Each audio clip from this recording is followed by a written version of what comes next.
Everybody, welcome to University 190. This class is called College Success, and our theme is Play to Win. I'm Kim Frost. I'll be your instructor for the semester, and I'm really looking forward to getting to know you guys better. You will find that your instructors are actually people, and they have a background and I don't know, a view of life that comes from part of that background. So it sometimes helps to get to know them a little bit. I went to high school in Tucson, Arizona. That top left picture is my high school did look like a prison. It was Santa Rita High School. And then I wanted to get farther away. So I went back to Virginia to Blue Ridge Community College. Ended up back in Arizona to complete my Bachelor of Arts in Psychology at the University of Arizona. Then I moved to Alaska, and I spent a whole bunch of years living in the bush before coming to Anchorage to go back to school and finish my Master of Education in Guidance and Counseling. And you'd think I'd be done, but no, I got a job at the university, and I was working as an advisor with students every day, and I was hearing about what worked for them and what didn't work for them, and I got really fascinated with learning and what works and what motivates and student success. And so I went back to school again, University of Alaska Fairbanks this time, and in what I hope to be my final year, earning my doctorate degree in educational psychology and instructional design. Educational psychology is basically the science of learning. How does the brain work? What are the mechanisms that are in play?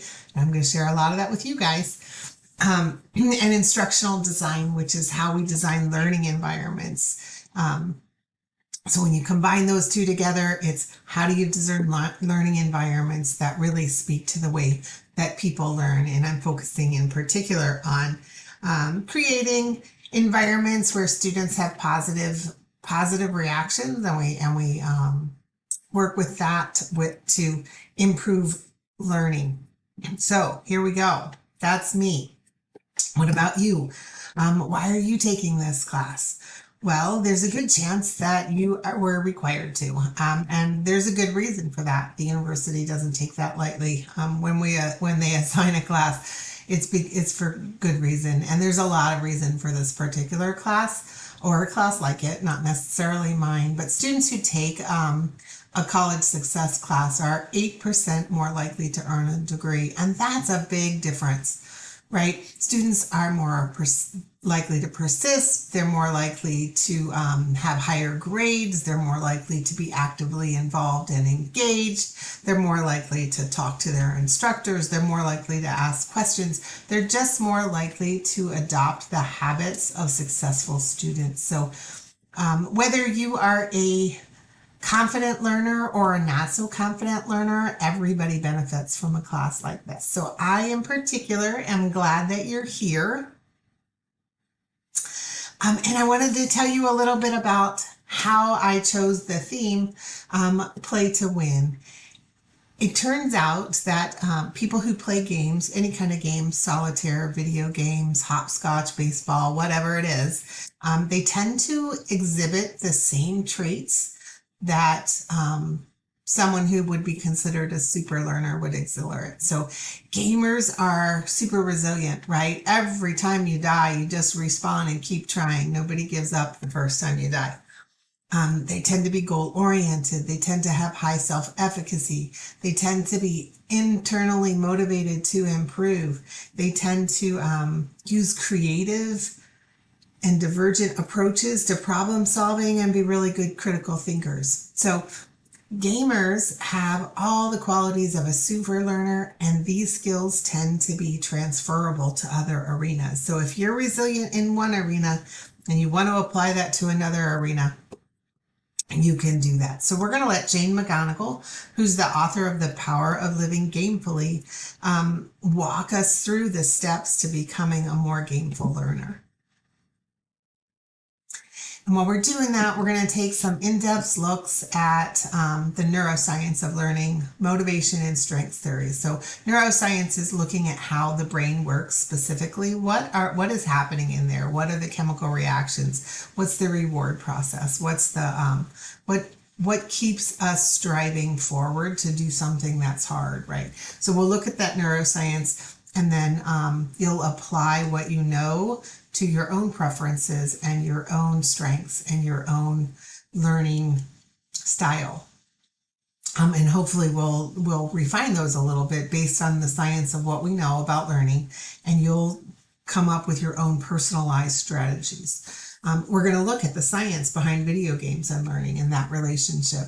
We're going to look at the science behind learning and how the brain works. And then we're going to look at our note-taking systems and see if we're actually taking notes in the way that works best for our brain. So we have a lot of habits built up, some of which we have to get rid of, some of which we can just tweak a little bit to really speak to the brain, and then we can make a huge difference. We're going to look at pretty sophisticated organizational systems. And believe it or not, we're going to spend an entire week on procrastination. A lot of people, everybody procrastinates, including me, especially when it's a big project or something that I know I should be doing. And procrastinators are not lazy, contrary to popular opinion.